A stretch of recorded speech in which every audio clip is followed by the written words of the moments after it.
We're continuing on Shulchan Aruch Orach Chaim, Siman Kuf Lamed Zayin, the halachot of Kriyat Torah, and we're starting Sif Dalit on Daf Chaf Amud Aleph of the regular principle Mishna Berura. Im Kara Echad Shnei Psukim, we mentioned the absolute bare minimum of every aliyah is 3 psukim. Now, if you did 2 psukim, so then you have to go back and read another aliyah because you did not. That aliyah did not count. Now, Moshe Feinstein actually has a tshuva, and he wrote, Moshe, how about if you did 2 extremely long psukim? Well, you would say, of course, on face value, it makes no difference how long the pasuk is. But the question is like this. There is a level of ambiguity on the psukim if we have the exact number of psukim that Moshe Rabbeinu told Klal Yisrael, because in the without getting into too much complexity, the numbers don't add in certain literature that we have. So it says Moshe Feinstein, perhaps some of the very long psukim used to be 2 psukim before, and it got forgotten, mixed up. And maybe you could be lenient on that. So those are things that a person should, of course, ask a shelat chacham if those happen. But for the regular psukim, certainly, as the Shulchan Aruch says, im kara echad shnei psukim salech lachzor v'likrot, you have to go back and redo that aliyah because that didn't count. Ve'im lo karu ben shloshtan ela tisha psukim shlosha lechol echad enam tzrichim lachzor v'likrot. But at the same time, even though that we mentioned that the minimum of Kriyat Torah on a Monday, Thursday, and Shabbat afternoon is 10 psukim, the subtotal of the psukim you read. If you did 9, you did 3 for each one of the olim, but the Eved, it's fine. You don't have to go back. And we mentioned Parashat Amalek, for instance, only has 9 psukim, and we let it go by 9 psukim minimum if it's pasak ha'inyan, if you finish the whole parasha, finish the whole topic. We don't require you to start another topic and go 3 psukim there. And we suffice with 9, as Parashat Amalek is such a case as well. So therefore, b'di eved, once we have a precedent for this, we let it go if you read 9 psukim in subtotal of 333 for each one of the olim. So it says, the Shulchan Aruch v'raya ledavar Parashat Amalek. He says, the precedent for this is Parashat Amalek, avalim karu pachot mitisha. But if you did anything less than 9 psukim, of course, you have to go back because one of them did not have 3, and you have to go back and repeat one of the aliyot, the one that had less than 3 psukim read for them. Says the Mishna Berura, Shnei psukim, af sheben hakol karu asa. Even if he did 10 psukim subtotal, still have to go back because one of the aliyot did not count. Anything that's less than 3 psukim is not going to be counted as an aliyah. And if you did 2.5 psukim, so then Chacham Badia says you don't have to go back and read it again, because this is considered b'di eved like 3 psukim. It's a very interesting thing, but nevertheless, Harbatia's kula is that 2.5 is already good enough. And the Taz writes that the Shacharit of Shabbat is the same thing. If one of the olim, you gave him an aliyah with less than 3 psukim, then he goes back and he does an aliyah. Now, even if it's a mosif the person paid for, and it was not counted as an aliyah, the right thing would be to repeat that and give him a proper aliyah. The Kaf HaChaim writes that if a person already has said bracha acharona of Asher Natalanu Torato, in that case, you should not go back. That person that read 2 psukim, but another person should go up and say bracha and have the aliyah. In other words, that aliyah doesn't count, but don't have the same person go say bracha again on that kriya, because that gets into safek brachot la'akel issues, again for reasons that are partially out of the realm of this shiur, but nevertheless, says the Kaf HaChaim, bring a different person up to say the bracha, which again would indicate that in the case that you had a person that got an aliyah and it was missed, and he wants to say, well, I paid for this. It will be complicated to have the same person go back and do it if you want to be machmir for this kafachayim.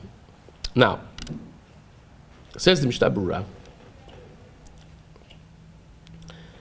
how about the bracha that you said beforehand? Ulinyan bracha lefaneha. When you go back and read it, im adayin lo brach bracha achrona. If the fellow has not said the bracha yet, the chazan ended the aliyah, and the guy closed the Sefer Torah, ready to say the bracha, and someone yelled, because you didn't read 3 psukim yet.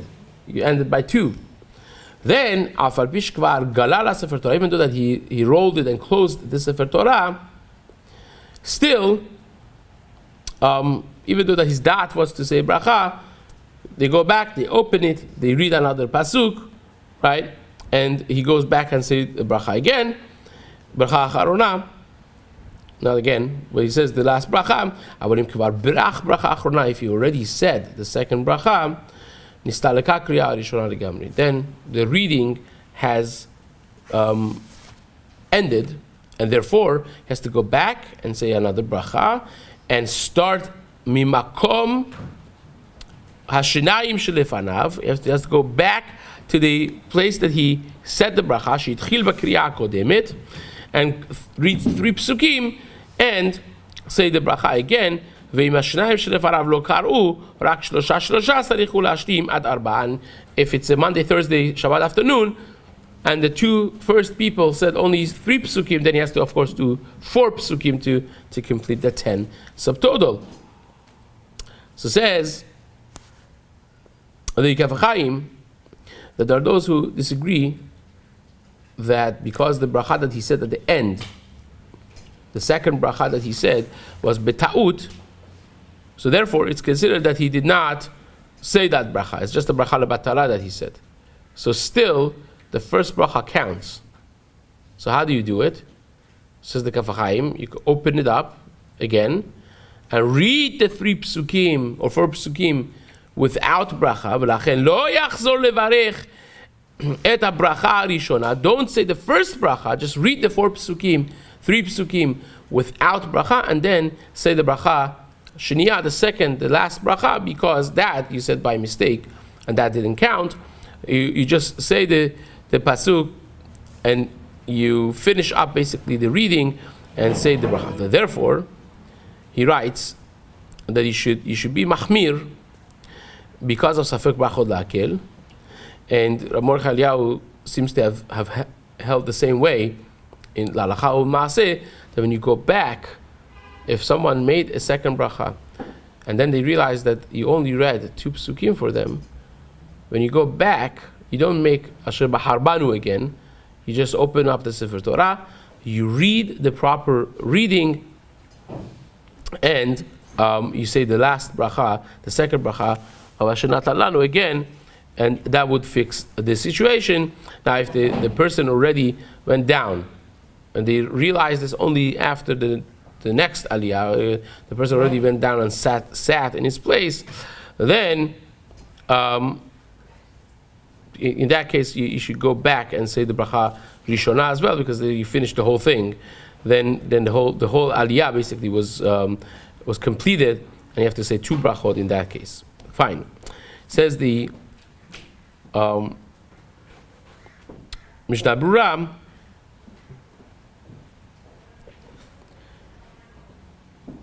I'm skipping a few lines over here.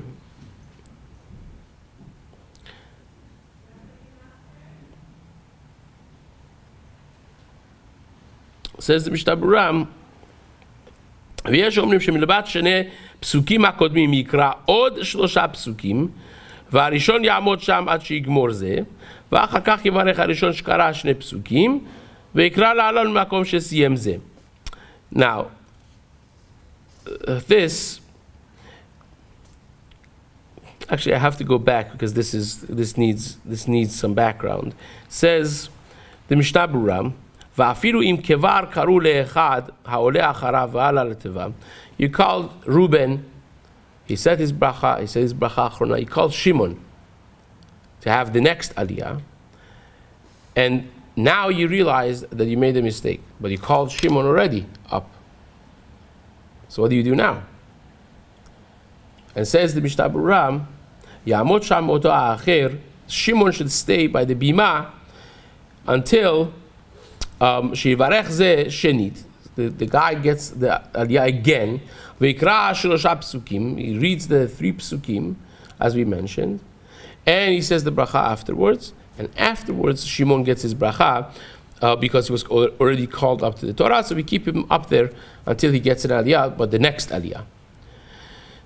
And if the second one already said the bracha, he started saying the bracha, so says the Mishnah Berura, or he finished the whole bracha, and then they remembered, then yesh lo להתחיל ממקום שהתחיל זה שלפניו. He then has to start from the place that this other guy started. In other words, you read 2 psukim as aliyah shlishit. Then you called up the Revi'i, and he said, Asher b'harbanu mikol ha'amim, and then you realize that shlishi you messed up. What do? Well, you could argue that I read these 2 psukim, so let me just go from the 3rd pasuk and on. No, says the Mishnah Berura, you have to go back to the beginning of the 2 psukim that you read, because that aliyah didn't count. So you read those 2, and you go on. That would be the reading for Shimon over here.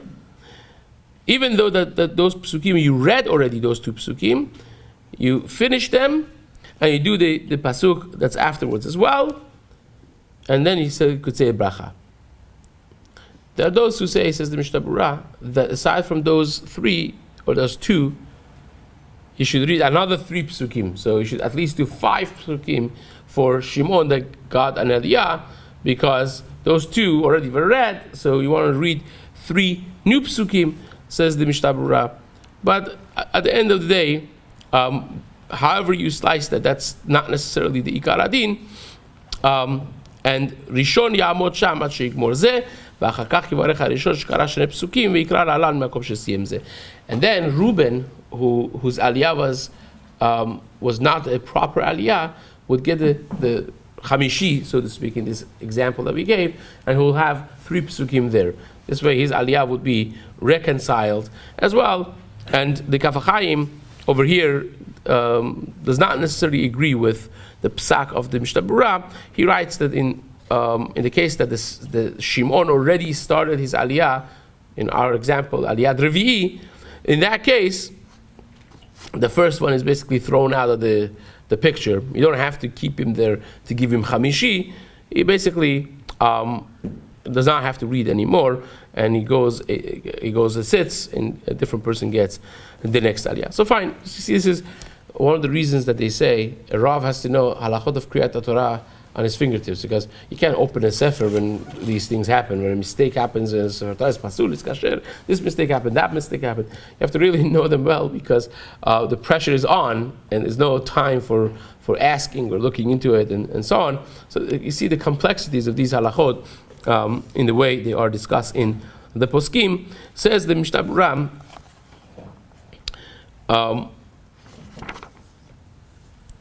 Parashat Amalek, the entirety of Parashat Amalek, as we mentioned before, is only 9 psukim, and therefore, because there we have a parasha that lechatchila bidu 9, but the Eved 9 would suffice for other parashiyot as well.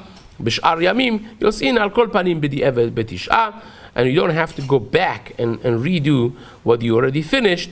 And in the Vilna Gaon and Panim Be'irot, both of them disagree with this assertion of the Shulchan Aruch, and they say that you definitely have to have 10. It's the ikuva, you have to go back and do it. They disagree with Shulchan Aruch. Of course, our minhag is like Maran, kibalnu horaot Maran, and we go with that b'di'evet. But nevertheless, have a yodea that there are those who say that the number 10 is an absolute must, at a bare minimum, and therefore you have to go back and do it again. But anything less than Tish'ah, of course, according to everybody, has to be returned back to its original status, and it has to be redone until you finish the proper number of psukim. Says the Mishnah Berura, Hainu shekaru kol echad shelosha psukim, ela shebesach hakol lo haya ki im shemona psukim. Imagine you read for each one of the olim 3 psukim, but you repeated the pasuk. You repeated the pasuk, so besach hakol for 3 people you read only 8 psukim. Right? That you have to go back for sure. Kegon sha'ashlishi kara pasuk echad ma'asheni lefanav, and even with all of that, with the fact that you read 3 psukim for each one of the olim, still, if you have 8 psukim subtotal, you broke any precedent, and therefore you have to go back and redo it and do it properly as it should be. And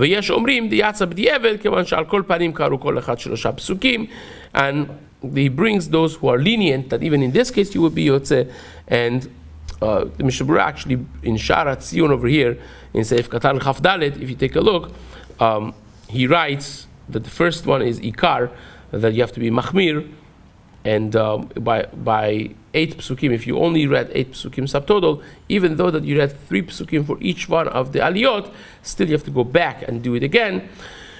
And that's the same psak in the name of Chacham Badia. Also, they write the same in Sefer Me'en Omer and Kavachaim. As usual, he says, because there's machloket over here and it would require to say bracha again, says you don't have to go back and read it again. Just rely on the safek of the second shita and safek brachot la'akel and leave it as that. One last piece over here. Srechin lachzor v'likrot, that Shulchan Aruch said if anything less than 9 psukim was read, you have to go back and read it again. And many achronim agree that when Shulchan Aruch says you close the Sefer Torah is lav dafka. L'ikar talui be'imkar berach bracha achrona. The ikar is if you said the last bracha. If you said bracha v'asher natan lanu, then it's this, ve'im lo berach, af al pi shegala la Sefer Torah, chozer ve'koreh, et hamotar ve'lo bracha lefanea. If you close the Sefer Torah, but you didn't say the bracha achrona, you just open it again, you read the rest, without any bracha rishona, and you just end your last bracha, and that would be sufficient, that would be good enough. And again, the Mishnah Berura himself, as we mentioned a few minutes ago, it paskins only when you call somebody else up to read, and that's when you have this psak that you have to go back and read it, that has to be repeated again. But if you remembered right away, you don't have to say another bracha. But again, according to Kavachaim, when another person goes up and he starts saying the bracha, then the first one is already out, and you just go back for the second person and read from there and on. So really, depending on which aliyah the mistake was done on, and how it was done, that's based on this Mishnah Berura. But nevertheless, you will go back and read it according to Mishnah Berura. And according to Chacham Badia, but according to Kavachaim, you will rely, even if you read 8 psukim subtotal, only 8 psukim, but you read 3 psukim for each one of the olim, you just made a mistake. You read the last pasuk of the second person for the first pasuk of the third person, so you ended up reading 3 psukim for each one, but 8 psukim only in subtotal. Says the Kavachaim, you don't have to go back. You could just suffice with that b'di'evet because of brachot la'akel. B'ezras Hashem will continue in the days to come.